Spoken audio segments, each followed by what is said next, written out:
welcome to Dose of Wonder. I'm Caitlin, your guide on this journey through mindfulness, mental health, grief, and personal growth. Each episode will dive into honest explorations and gentle reflections to help you find moments of calm, clarity, and a little bit of wonder too. So grab your favorite cozy spot, take a deep breath, and let's get started.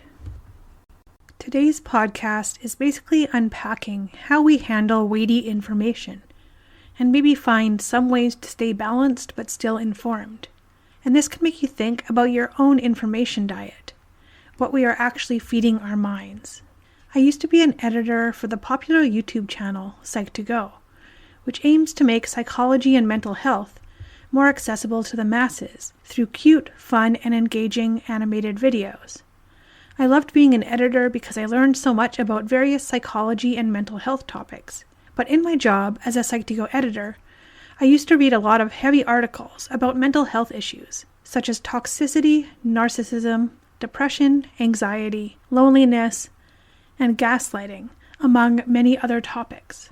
And rarely are there positive articles, because a lot of people do deal with and suffer from these mental health issues, so they're important to learn about, and to help people realize that they aren't alone if they are experiencing any mental health issues. They're crucial topics because it raises awareness and helps people feel seen and less alone, no doubt about it.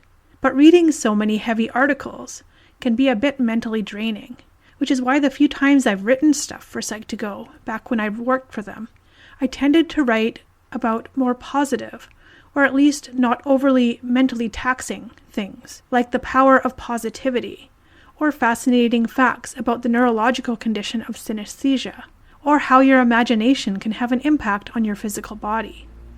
So I made the conscious decision to shift focus, actively looking for more positive or less emotionally heavy subjects to write about, because I was assigned the heavy stuff to edit. So I've paused to wonder, is me delving into all these emotionally heavy topics having an effect on my own mental health? So instead of just the negative, I explored things like the power of positivity itself, or like the fascinating facts about synesthesia, which is where your senses get all mixed up, like when you see sounds or hear colors, or even how your imagination can physically affect your body. And this deliberate shift, the seeking out the lighter side, kind of led me naturally towards positive psychology. Some of you might know about this field, which was founded by Dr. Martin Seligman. It really reframes how we look at mental health.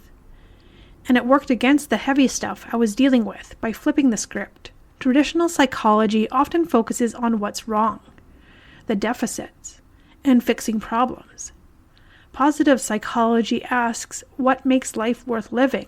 It looks at flourishing and happiness, well-being, building on strengths. So less fixing, more building up.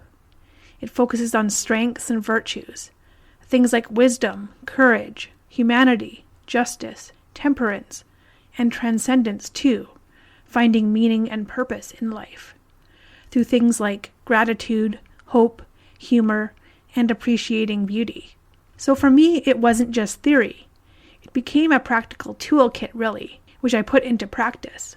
I'm a big advocate of gratitude, and I think taking time every day to find uplifting and positive reminders in life, such as the saying on the inside of one of my favorite mugs, which says simply, "Listen to your heart." I think these acts of looking for positivity or beauty in life help counteract the heaviness when reading so many deep and emotional mental health articles. I started doing daily gratitude things, like using a gratitude app and keeping a gratitude jar every week, which I did for a few years. It's small things that are simple but powerful. They're intentional choices, actively seeking out the positive and the beautiful. And I found these actions, these small consistent efforts, directly help balance things out. They help to counteract the heaviness from the more difficult articles I still had to engage with for work. So it's really about finding that balance.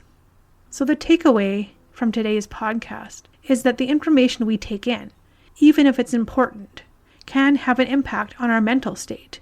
And my starting from feeling a bit overwhelmed by all this heaviness to finding ways to actively create balance, I think feels like a really valuable lesson for anyone navigating today's world. And if you zoom out, it's a prompt for you, listening right now, to maybe think about not just what info you're consuming, but how it's actually making you feel, and what proactive steps you might take to protect your own well-being while still learning and engaging. Which leads me to that final thought for you to consider. How do you consciously manage your own information intake, especially around difficult or challenging subjects? How do you make sure it feeds your understanding without sort of draining your spirit? Something to think about until next week's podcast. And that's it for this week. Next week, we'll be diving back into the topic of grief yet again and talking about how to survive it. Until next time, thanks for listening, and don't forget to live with a dose of wonder. In the stillness, we begin with stories stitched in softer skin. A spark, a sigh, a breath, a bend, a dose of wonder, like a friend.